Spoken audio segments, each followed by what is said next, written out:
जितने आस्था चैनल पर कथा सुन रहे हो, जितने फेसबुक और यूट्यूब पर सुन रहे हो, बहुत सावधानी से सुनना।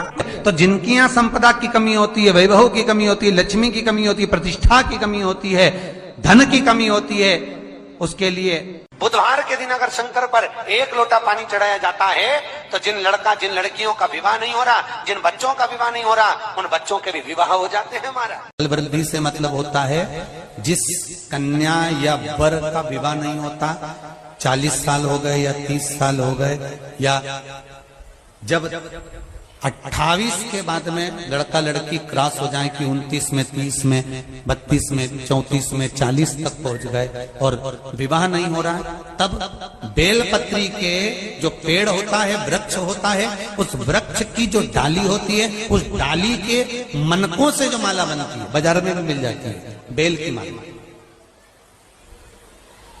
उस माला को भगवान शंकर को समर्पित कर कर बेलपत्री के वृक्ष के नीचे बैठकर भगवान शंकर का पंचाक्षर मंत्र का जाप करना है।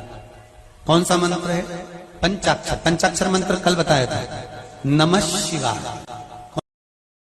1 मुखी से लेकर 14 मुखी रुद्राक्ष होते हैं। जितना छोटे से छोटा रुद्राक्ष होता है उतना सुख देता है। 1 मुखी रुद्राक्ष लक्ष्मी की वृद्धि के लिए होता है। 3 मुखी रुद्राक्ष विद्या प्राप्ति के लिए होता है। जो बच्चे पढ़ने में कमजोर हो, विद्या में कमजोर हो, या तो उनको लाल धागे में गले में पहना दो, नहीं पहनते बच्चे तो जहां वो सोते हैं उस पलंग के ऊपर बांध दो। 7 मुखी रुद्राक्ष एक ऐसा रुद्राक्ष होता है कि अगर ठेला चलाने वाला एक भिखारी भी, गरीब से गरीब व्यक्ति भी अगर 7 मुखी रुद्राक्ष को धारण कर ले तो वो मात्र 1.25 साल के अंदर करोड़पति बन जाता। 7 बेलपत्र लेना है। कितनी बेलपत्र लेना है? 7 बेलपत्र में से सबसे पहली बेलपत्र, घर से जब चलो तो घर के पास में जो घर के अंदर रसोई घर में मटका होता है, क्या बोलते हैं यहाँ पर, हंडा, मटका, गगरा, घड़ा, जिसमें तुम पानी भरते हो, टंकी, बाल्टी, जो भी होता है रसोई घर में जो पानी भरते हो तुम पीने के, हंडे में, बॉटल, उसमें टंकी में, जिसमें भी तुम भर के रखते हो, एक बेलपत्र उस हंडे के पास में, मटके के पास में वहां रखना कि धड़कने बढ़े, एकदम ऐसा लगे कि मुझे पसीना आ रहा है, बीपी शुगर जैसा महसूस हो रहा है कि बीपी ऊंचा नीचे, तब भी रुद्राक्ष का पानी शंकर को स्मरण कर कर, सोमेश्वर महादेव का नाम लेकर, या श्री शिवाय नमस्तुभ्यम का जाप कर कर कटोरी में पड़ा हुआ रुद्राक्ष का जल थोड़ा सा पी लीजिए, बिल्कुल शरीर को एकदम शांति मिलेगी। ऊपर नीचे जो बीपी हो रहा होगा थोड़ा आराम लगेगा। 7 बेलपत्र में से सबसे पहली बेलपत्र, घर से जब चलो तो घर के पास में जो घर के अंदर रसोई घर में मटका होता है, घर से उसी मटके में से पानी लेना है, उसी हंडे में से 1 लोटा जल लेना है, उसको लेकर जाना है। 1 बेलपत्र वहां रख दी, बची कितनी? 6 बेलपत्र में से चलते चलते 1 बेलपत्र पानी लेकर जब जाओ तब 1 बेलपत्र बेलपत्री के वृक्ष के नीचे बेलपत्र चढ़ा के उस पर जल चढ़ाना। 6ठी बेलपत्र, जल को पूरा मत चढ़ाना, जल लेकर चढ़ाना। 5वें नंबर की बेलपत्र नंदीश्वर के पास में, जिस नंदी का पांव ऊपर की ओर हो, एक पांव नीचे दबा रहता है, एक पांव ऊपर, ऊपर वाले पांव के पास में 1 बेलपत्र रख देना। 5वें नंबर की बेलपत्र वहां रख दीजिए।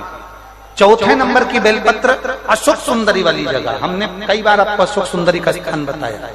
ये जलाधारी, यहाँ जो बीच में से जल बहता है, बीच में एक मोटी लाइन होती है, अशोक सुंदरी। 4थे नंबर की बेलपत्र यहाँ रख दीजिए, थोड़ा सा जल समर्पित कर दीजिए। 3रे नंबर की बेलपत्र, यहाँ बैठकर जल चढ़ा रहे हो तो यहाँ रखो, यहाँ बैठकर जल चढ़ा रहे हो तो यहाँ रखो, यहाँ बैठकर चढ़ा रहे हो तो यहाँ रखो, मतलब पार्वती जी का जो हस्तकमल है उस पर रखना है और उस पर जल चढ़ाना है। 3रे नंबर में 2रे नंबर की बेलपत्र शंकर भगवान का जो शिवलिंग है उसके ऊपर बेलपत्र को रखना है। बेलपत्र की जो डंडी है, आप बैठे हो वहां पत्ती का मुंह होना चाहिए, डंडी का मुंह तुम्हारे ठीक विपरीत। बेलपत्र यहां रखें। 2रे नंबर जल चढ़ाएं। 1 बेलपत्र जो 7वें नंबर की है, उस बेलपत्र को जो जलाधारी है, जल चढ़ाने वाली, उस जलाधारी का स्पर्श कराएं और उस बेलपत्र को वापस लेकर उसमें से थोड़ा सा जल उस जलाधारी में डाल दें। उस बेलपत्र को, जो 7वें नंबर की बेलपत्र है, उसका स्पर्श केवल जलाधारी को कर बाबा से विनती कर उस बेलपत्र को किसी भी दिन आप अपने घर में लाकर रख लो और कुबेरेश्वर धाम आप आना चाहते हो, बाबा से विनती कर आना, बाबा ऐसा धन देना कि मैं वहां जाकर लोगों को पानी पिला सकूं, बिस्कुट खिला सकूं, ऐसी कृपा करना। 7 मार्च को कथा प्रारंभ होगी कुबेरेश्वर धाम की। 5 मार्च के पहले मेरा बाबा तुम्हारी झोली जरूर भरेगा और तुम्हें कुबेरेश्वर धाम जरूर बुलाएगा, पक्का। ज्यादा दूर का नहीं सोचना, नजदीक। 7 बेलपत्र का उपाय,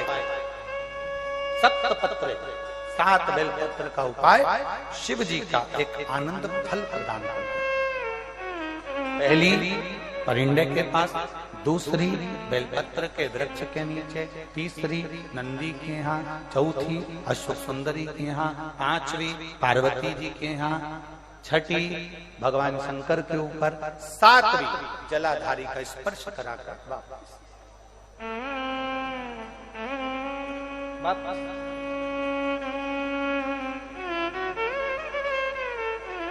जल कितनी जगह चढ़ेगा? जल कितनी जगह चढ़ेगा? केवल 5 जगह पर। एक बेलपत्री के पेड़ के नीचे, दूसरा सुख सुंदरी की जगह, तीसरा पार्वती जी की जगह, चौथा शिवलिंग के ऊपर और 5वां जो जलाधारी है ऊपर, उस 5 जगह पर एक ही लोटे में से थोड़ा थोड़ा जल। और बाबा से विनती करना है आपको, बाबा मेरा ये दुख है आप मिटा दें, बाबा मेरा ये कष्ट है समाप्त करना, बाबा मुझे सीहोर पहुंचना है, कुबेरेश्वर धाम जाना है, रुद्राक्ष उत्सव में लोगों को भंडारा खिलाना है, बाबा इतनी झोली भरना मेरे दाता, मैं स्वस्थ होकर कुबेरेश्वर धाम की धरा। बेलपत्र को पहचानो। किसी के कहने पर यह नहीं कि उसने कह दिया कि 1.25 लाख बेलपत्र चढ़ाओ तो हम 1.25 लाख चढ़ा रहे हैं। किसी ने कह दिया 1.25 लाख बेलपत्र लाने से पहले मेरा एक निवेदन है। जो 1.25 लाख बेलपत्र चढ़ाने का संकल्प लेते हैं उनसे निवेदन है, क्या आपने 1.25 लाख वृक्ष लगाए बेलपत्र के, तब तो आप चढ़ाने के हकदार हो गए। मालूम पड़े बेलपत्र तोड़ कर लिया और समर्पित कर दिया तो उसका सुख नहीं है। 1.25 लाख। आज तारा बाबा की कुटिया में इतने सारे पेड़ लगाए गए, पौधे लगाए गए, वृक्षारोपण किया गया, कोई आया उसको तोड़ दे, उसको उखाड़ कर ले जाए, अच्छा लगेगा क्या अपने को? नहीं। तुमने लगाया कितना, तुमने दिया कितना, तुमने करा कितना? बाबा की कुटिया में आकर तुमने कभी एक वृक्ष लगाया? बाबा की कुटिया में आकर तुमने कभी बेल वृक्ष लगाया? बाबा की कुटिया में आकर तुमने कभी बेल का वृक्ष का आनंद पाया? पूजन भजन बैठ कर करना प्रारंभ कर दो। जब तुम बैठ कर